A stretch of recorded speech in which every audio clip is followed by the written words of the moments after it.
Muito bem. Então, ao longo da minha atuação como profissional de saúde, ao longo de mais de 2 décadas trabalhando sobre isso, eu fui saindo da dimensão corpo para a dimensão emocional. Esse é um processo que um profissional leva no mínimo 2 décadas para entender. Ao longo desse tempo todo, eu estudei muita coisa. Então, o que eu acabei entendendo é que a grande maioria das pessoas são portadoras ou de doença crônica ou de uma doença recorrente. Ou seja, a diferença disso é que uma doença crônica ela sempre está presente, como no caso do diabético, ele está sempre com problema de açúcar, ele precisa, né, ter uma atitude constante em cima da doença, né?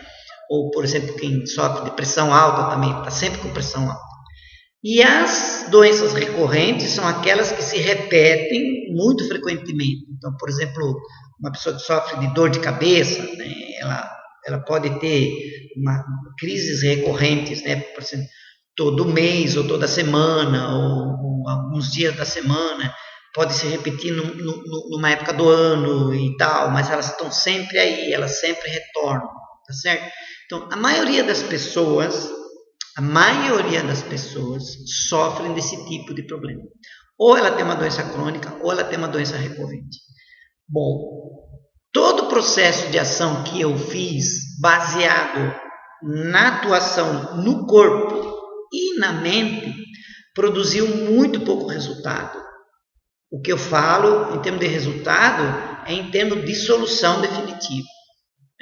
Então, e eu comecei a me perguntar, né, logo no início, o que eu tenho que fazer, como que eu vou fazer, para onde que eu preciso olhar, né? Uma vez que eu tinha a equação da cura na mão, eu fiquei olhando naquele ponto das causas, né? Aonde que está a causa do problema, qual é o problema dessa pessoa, né? Qual é o contexto dessa pessoa, para onde que eu tenho que olhar para vislumbrar, identificar quais são as causas para poder ajudar essa pessoa. Né?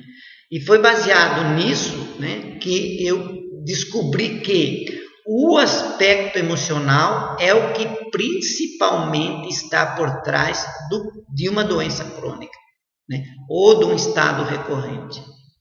No caso do autismo, isso não é absolutamente nada de diferente.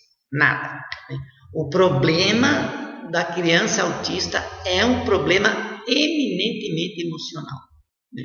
Por isso que a literatura não consegue identificar uma alteração bioquímica, uma causa orgânica, né? Uma alteração na estrutura do cérebro ou coisa assim, que justifique, que possa funcionar como uma causa da criança desenvolver o autismo.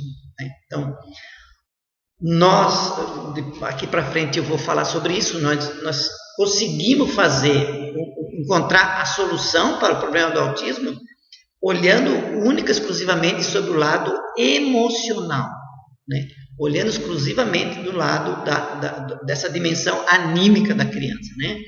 Tá? E essa é a história que eu vou contar para vocês aqui, vou explicar com detalhes como que isso aconteceu e que tipo de resultado que isso levou, tá certo? Então, você chegar a essa conclusão e principalmente você abrir uma caixa de Pandora aí nesse lado emocional é uma coisa extremamente complexa. Quem começou a abrir isso, como eu já citei, foi Bert Hellinger. Ele conseguiu ver muita coisa e ele, inclusive, desenvolveu um sistema um modelo de terapia para atuar nessa área, tá certo?